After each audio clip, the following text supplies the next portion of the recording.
If a piece like that breaks off, we're gunners. Oh, I hope those Eskimos have speedboats.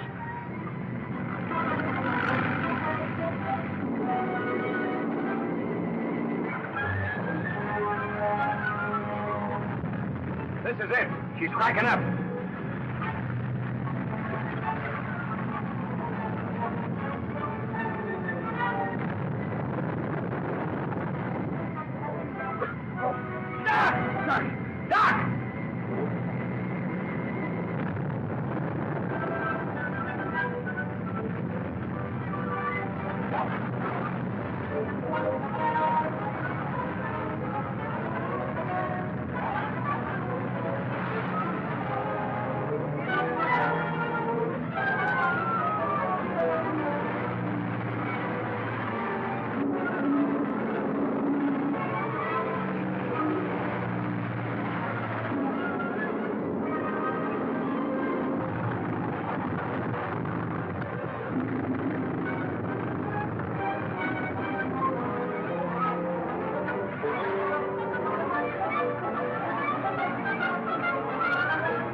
Eskimos are picking up the others.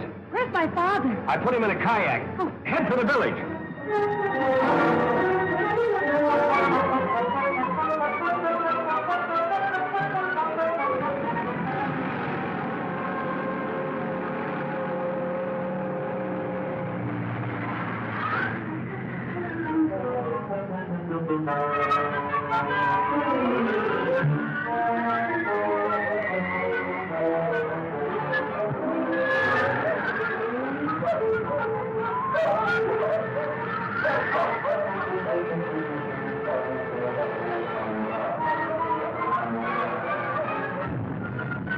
Grab the Paratron!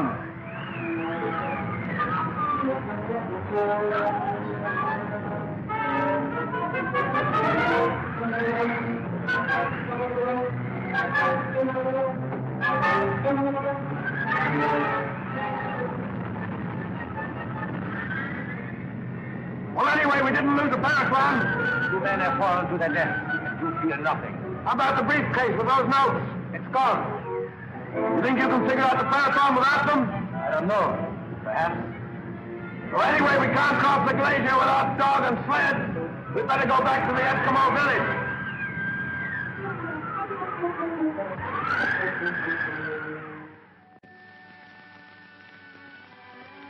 So there we were, marooned in the iceberg. But you came along with the Eskimos. Just in time, too. Just like an angel of mercy. You know what I can't figure out is what was going on board that boat. What happened to Dunn and why? Why was that poison gas loose in the cabin? You get out of those wet things and get some sleep before you take pneumonia. Don't worry about me. I used to go swimming with icebergs every morning before a reveille. Yeah, he's a tough guy. Nothing ever happens to him. Hey, what's on here? Oh.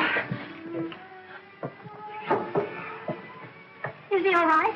Yeah, just plumb exhausted. Need some sleep. Well, see to it that you get some yourself. Yes, miss. I'll go check on Dad again. Yes, miss.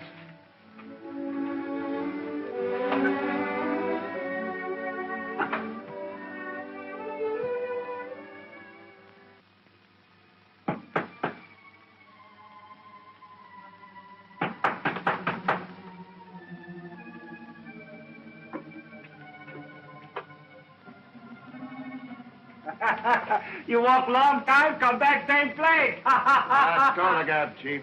We're starting out again in the morning with a new outfit. All we want now is some grub and a place to sleep. More white man come. You go see. Look, all we want... What did you say? More white man come from iceberg. In house. There. Do you think it could be? It's impossible. Lady, white lady come. Fly in air like bird. Eskimo go in kayak. Oh, never mind all that. Show us where they are. I show.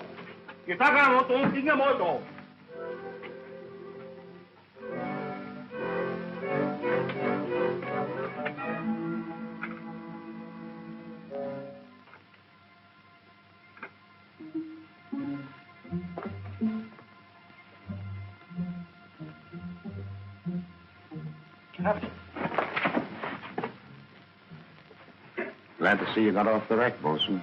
I thought I picked up everybody that was alive. How did you do it? It's a long, cold story, Captain. Who's that? Jim Hudson.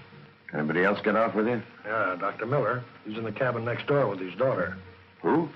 His daughter. She came by on a plane and picked us up off the berg. Want to speak to him? No, let it go until morning. You'd better get some sleep. Aye, sir. Where do I sleep, Chief? I'd like to get some shut-eye.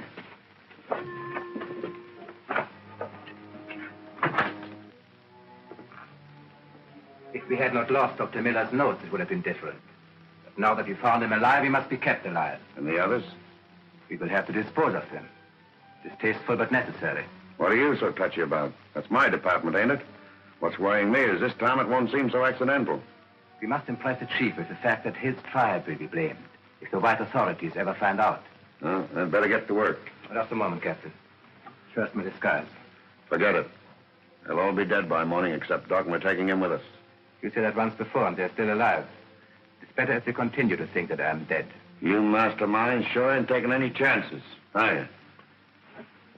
Sit down. I'll fix you up.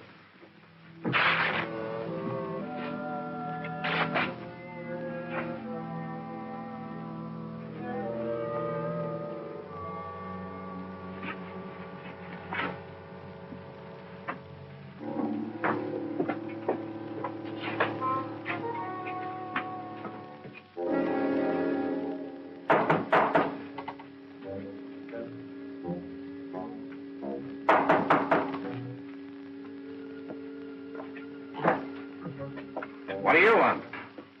Oh, I couldn't sleep, Captain. I've been worrying about how we're all going to get out of here.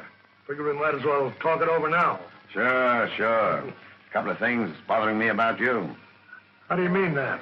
Just how much do you know about Jim Hudson and Doc Miller? A couple of nice guys, as far as I know. What are you getting at, Captain? They're murderers. They killed Dan and tossed his body overboard. Are you sure? I'm telling you, ain't I? They're a bunch of criminals, and I'm seeing to it that they're brought to justice. What I want to know is, whose side are you on? I only have one choice. That's the side of law and order. Now you're talking, Bucko. What are your plans? Well, I'll handle the doctor. He'll take care of the girl. Who are you? Oh, he's just one of the boys. Got badly burned down in the engine room. Now, can you handle Jim Hudson yourself? Oh, sure. Well, now this is what you do. He's a desperate criminal. And if things go wrong, and he puts up a fight...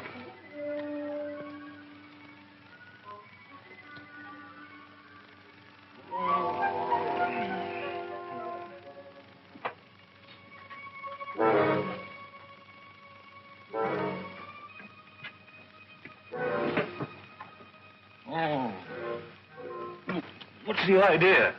Tell me one thing and tell me the truth. What do you know about the Dunn murder? Murder? Done? Well, I don't know anything about it, and you know it. Captain Greeter arrived a little while ago with one of the crew. They say that you and the doc are criminals. We've been through a lot together, and I have my doubts. Why should Greeter want to accuse us? Does it have anything to do with a box about that high and that long with the doc's name on it? The Paratron. What? Never mind now. Where's Greeter? He's in his hut. He's going to grab the doc as soon as I tell him I put you away.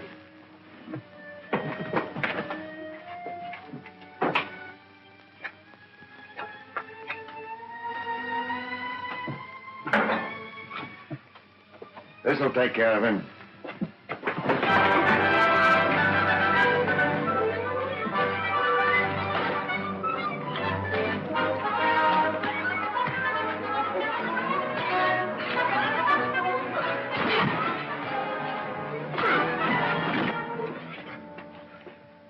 Better tie him up.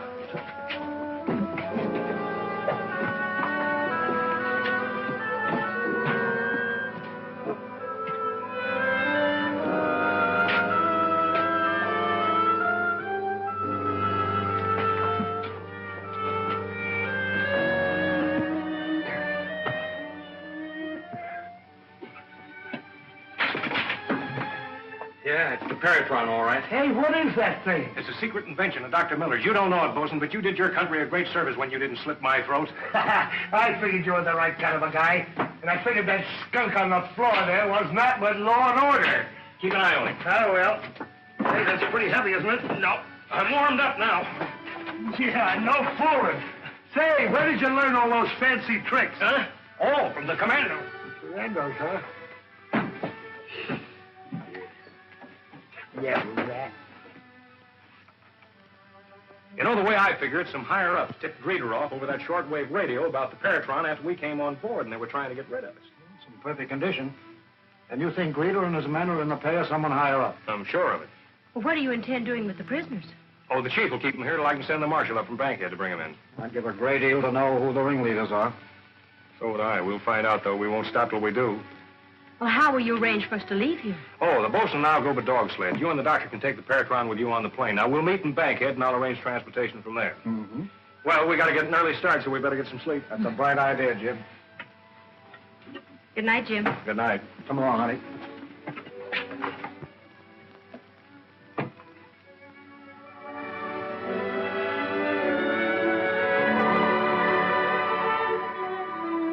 That's right. Gun sight mine.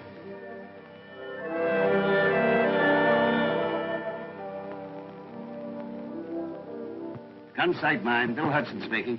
Hiya, Pop. This is Jim. I'm at Bankhead. Oh, I might have known they couldn't drown you, Jim. Gee, it's good to hear you. Is Doc Miller all right? When you going to get up here? Doc Miller and Ruth are right here with me, and we're coming up as soon as we can get transportation. Well, why don't you call Brock? He can fix anything. I'll call Brock right away. Goodbye, Pop. Be seeing you.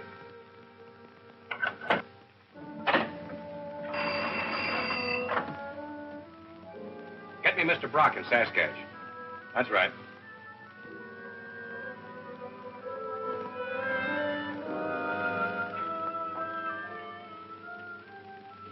Mr. Jim Hudson is on long distance. Do you wish to speak to him, Mr. Brock? Jim Hudson, you bet I do.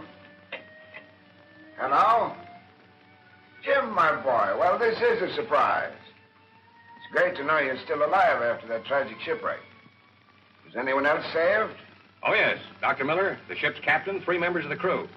By the way, Captain Greeter and a pal of his turned out to be would-be murderers. Why, that's terrible. Certainly, I'll have the marshal go right out to that village and place him under arrest. Where are you now? Well, that's what I called you about. I'm in Bankhead trying to get home. I was wondering if you could arrange to put me and a party of 3 aboard that evening transport plane out of here. Why, I think so. Have you much baggage? I see. Just 2 large wooden cases, huh? Well, I'll arrange it. Not at all, my boy. So long.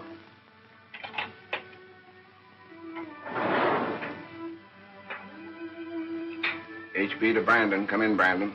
Brandon, go ahead, HB.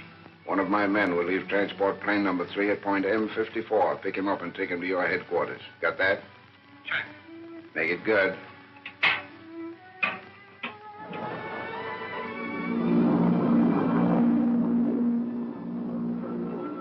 You were lucky to get transportation like this with such short notice. No trouble at all. This Mr. Brock's a good friend of Dad's and a big shot up here, too. He just about runs things up in this part of the country.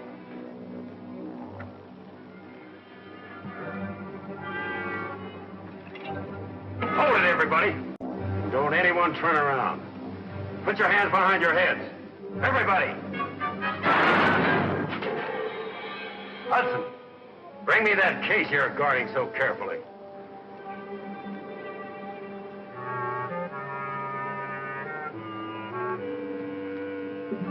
Sounded like a shot, didn't it? Sure did. Better take over. I'll go have a look.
train's running wild.